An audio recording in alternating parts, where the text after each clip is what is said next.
Halo teman-teman, kembali lagi di channel Lintas Kota Dingin. Di video kali ini kita bakalan nge-review lagi ataupun kita bakalan berbagi tips dan trik untuk begonia yang satu ini. Nah, mungkin beberapa teman-teman gak asing lagi dengan begonia yang namanya mangkok Thailand gitu. Kalau teman-teman punya nama yang lain ataupun nama latinnya, silahkan teman-teman komen biar nanti itu menjadi landasan untuk nama begonia ini gitu. Karena mungkin kalau saya pribadi mungkin namanya itu bukan mangkok Thailand gitu, kayak agak asing gitu, pasti punya nama latinnya sendiri gitu. Yang bakalan kita bahas adalah di sini adalah penyakit-penyakitnya pupuk untuk tanaman ini, dan yang gak kalah lupa adalah cara untuk memperbanyaknya teman-teman. Karena untuk begonia yang satu ini, kalau di daerah saya Brastagi, dia agak relatif sedikit bandel untuk memperbanyaknya gitu. Ataupun dalam artian bandel ini adalah dia agak sedikit susah untuk memperbanyaknya gitu. Nah, jadi teman-teman silahkan tonton video ini sampai akhir biar teman-teman nggak ketinggalan informasinya.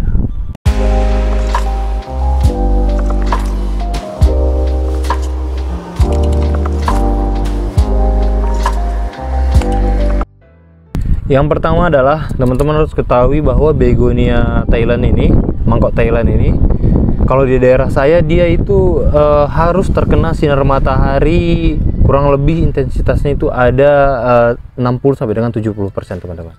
Karena pengalaman saya kemarin, dulu awal-awal waktu saya beli ini saya taruh di bawah paranet yang intensitas penyerapan cahayanya itu hanya 40 sampai dengan 50. Ini tangkai daunnya ini lemes teman-teman. Dia teman-teman bisa lihat ini dia udah jatuh kemarin itu ini.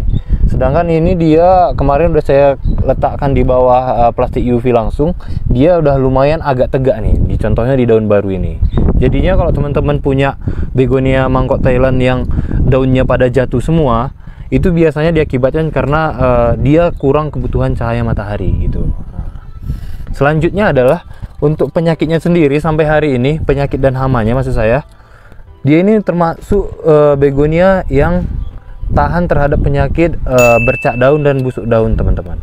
Sangat beda dengan bagaimana begonia pink beauty sangat rentan dengan penyakit tersebut gitu. Untuk begonia mangkok Thailand sendiri dia lebih tahan gitu, kalau saya pribadi gitu di kebun saya ini.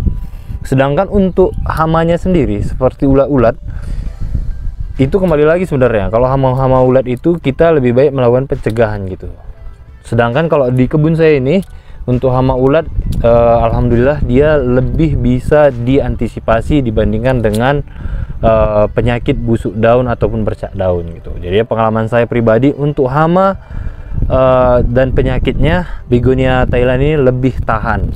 Sedangkan untuk pengirimannya sendiri, pengalaman saya pribadi ya teman-teman, ini kemarin sebelum saya taruh di cahaya matahari yang terkena langsung, untuk pengirimannya itu berhubung karena daunnya pada jatuh semua, dia lebih rentan terkena penyakit busuk akar pada saat pengirimannya teman-teman. Dikarenakan memang kalau dia berada di bawah paranet seperti ini, keadaan tanah itu biasanya cenderung lebih lembab gitu. Sedangkan kalau di bawah plastik UV langsung, keadaan tanah ini biasanya cenderung lebih cepat keringnya gitu. Jadinya berpengaruhnya ke pengiriman adalah lama pengiriman itu. Biasanya waktu saya packing itu keadaan tanahnya masih lembab dan posisi daun pada lemas semua, dia sangat rentan untuk terkena penyakit pada akar gitu. Jadinya kalau saya pribadi sekarang mangkok Thailand saya semua saya letakkan di plastik UV, dan untuk pengirimannya sendiri saya sarankan teman-teman beli ukuran yang remaja aja. Contohnya ini sebenarnya udah lewat tahap remaja. Ini udah termasuk indukan juga karena kurang lebih ada 2 sampai dengan 3 bonggol dalam pot ini. Dan yang menjadi saran saya tadi kenapa dikirimnya ukuran remaja aja, karena kalau ukuran remaja kurang lebih diameter daunnya masih sebesar ini teman-teman. Jadinya lebih gampang untuk di packing dibandingkan dengan ukuran dewasa yang seperti ini yang kurang lebih diameter daunnya sampai dengan 1 telapak tangan gitu. Jadinya saran saya teman-teman beli ukuran yang remaja aja, karena kurang lebih besar bonggolnya. Kalau ukuran yang remaja dan indukan, dia itu kurang lebih nggak terlalu beda jauh teman-teman. Itu menjadi salah satu kelebihannya. Makanya saya bilang teman-teman silahkan beli yang ukuran remaja aja dibandingkan dengan indukan. Selanjutnya adalah hal yang pasti teman-teman suka juga ataupun teman-teman pengen tahu adalah bagaimana cara untuk memperbanyaknya gitu. Pengalaman saya pribadi adalah kemarin pernah saya coba, saya gunakan tray semai yang seperti biasa, teknik penyemaiannya juga, memperbanyaknya juga sama dengan begonia yang lain, tetapi yang saya dapat adalah hasilnya gagal. Gagalnya adalah ternyata mangkok Thailand ini sangat rentan untuk dia terkena penyakit busuk daun, teman-teman. Apalagi pada saat dipotong seperti ini. Dan lalu ternyata pemilihan daunnya juga beda dengan yang lainnya gitu. Untuk begonia mangkok Thailand ini, kalau saya kemarin pelajaran saya adalah silahkan teman-teman pilih daunnya yang sudah jatuh ataupun yang sudah tua, karena daun jatuhnya mangkok Thailand itu menandakan bahwa dia itu sudah tua. Contohnya pada daun seperti ini. Nah, ini dia. Ini teman-teman bisa perhatikan daunnya sudah tua, dia sudah jatuh, tangkainya juga teman-teman bisa lihat sudah pada jatuh seperti ini. Ini adalah tangkai tuanya, sedangkan teman-teman bisa perhatikan ini adalah tangkai mudanya. Nah, tangkai mudanya tumbuh lurus ke atas, tegak ke atas, sedangkan tangkai tuanya dia sudah jatuh ke bawah. Nah, itu adalah pembedanya. Jadinya teman-teman ambil bagian yang paling tua ataupun daun yang sudah tuanya. Nah, contohnya seperti ini. Nah, kita ambil, ini dia daun tuanya. Lalu untuk medianya yang seperti saya bilang tadi, saya sarankan teman-teman gunakan cup pop ice yang seperti ini aja. Boleh cup, boleh gelas, tetapi patokannya adalah dia yang sudah bening gitu. Cupnya yang bening seperti ini. Kenapa saya gunakan yang seperti ini?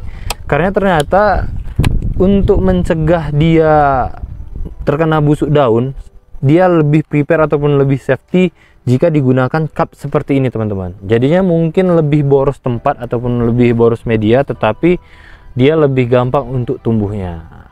Oke, teman-teman siapkan seperti ini. Untuk medianya sendiri masih sama seperti kemarin-kemarin. Kalau teman-teman bingung, silahkan lihat-lihat aja di video-video kita sebelumnya, ataupun silahkan teman-teman gunakan tanah humus saja. Oke, untuk pilihan daunnya tadi sudah jelas.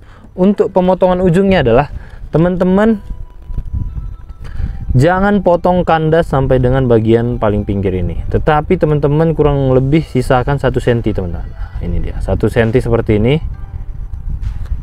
Karena begonia Thailand ini selain tumbuh dari sini, nantinya tumbuh dari sini akarnya, dari bagian ini juga bakalan tumbuh, teman-teman. Nah, bagian yang berrongga-rongga ini, rongga rangka daunnya ini juga bakalan tumbuh jika terkena tanah gitu. Jadinya daripada teman-teman potong langsung di bagian ini, alangkah lebih baiknya potong bagian ini biar tujuannya untuk akarnya bisa lebih banyak.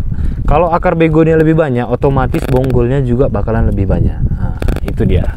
Selanjutnya adalah teman-teman lobangin seperti ini, tetap seperti ini. Dia boleh aja tenggelam, teman-teman, seperti yang saya bilang tadi.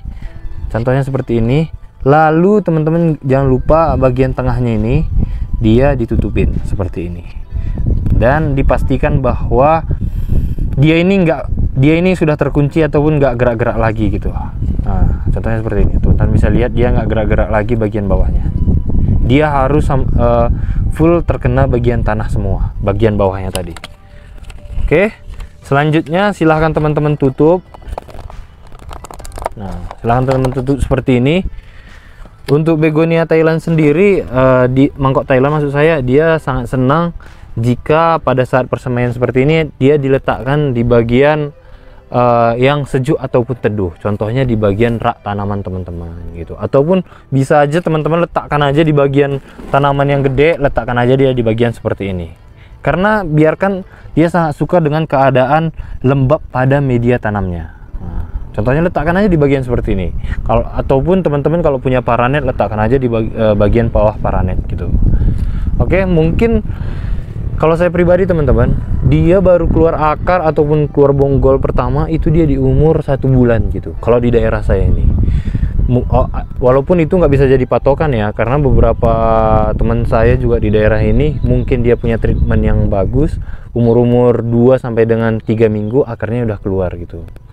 Kalau saya pribadi, saya masih dapat akar keluar, bonggol pertama keluar di umur 1 bulan. Jadi teman-teman, itu adalah review singkatnya dan cara memperbanyaknya. Singkat-singkat aja kita buat karena teman-teman saya pengen langsung praktek. Kalaupun saya banyak bicara omongannya, mungkin teman-teman juga pusing untuk penjelasannya. Jadinya itu tadi saya bilang tentang begonia mangkok Thailand ini, silahkan teman-teman coba. Kalau teman-teman belum punya tanamannya, silahkan order di kita. Untuk begonia mangkok Thailand sendiri ukuran sebesar ini dia di harga 200.000, sedangkan ukuran remaja dia di harga 100 sampai dengan 120.000, tergantung bagaimana nanti bentuknya ataupun besarnya teman-teman. Nah, jadinya kalau teman-teman masih ada pertanyaan tentang begonia yang satu ini, silahkan teman-teman komen.